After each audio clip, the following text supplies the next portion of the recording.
Tous les produits que vous voyez ici ont été designés par Gabriela Achtalos, qui est une designeuse d'origine hongroise.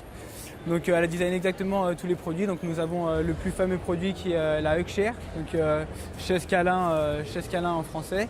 Elle a déjà gagné, on a déjà participé à plusieurs salons internationaux, les plus importants comme Amsterdam, Paris, New York.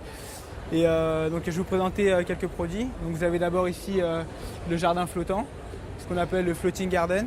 Donc, ce sont des pièces qui peuvent aller à l'intérieur comme à l'extérieur. C'est de l'aluminium traité, donc il n'y a aucun problème. Comme vous voyez, le but c'est de mettre en avant l'espace qui peut être disponible dans une pièce ou une terrasse avec l'effet 3D, avec des pots qui sont littéralement en train de flotter dans les airs. Nous avons aussi la Disc Coffee Table.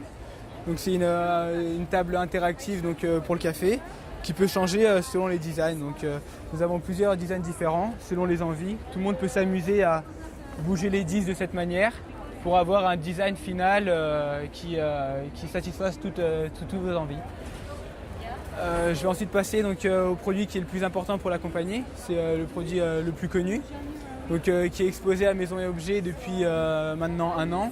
Ça fait notre 3e fois à Paris. On appelle ça la Hugshare, c'est la chaise câlin, gagnante de déjà 2 prix internationaux, notamment à Singapour et à Paris l'année dernière. On va continuer avec l'aquarium, c'est une de nos nouveautés cette année.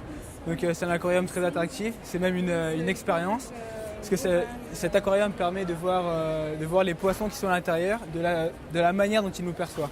C'est-à-dire que l'aquarium est muni de plusieurs boules, ce qui permet un effet de zoom à l'intérieur. On voit les poissons plus gros ou plus petits selon l'angle de vision.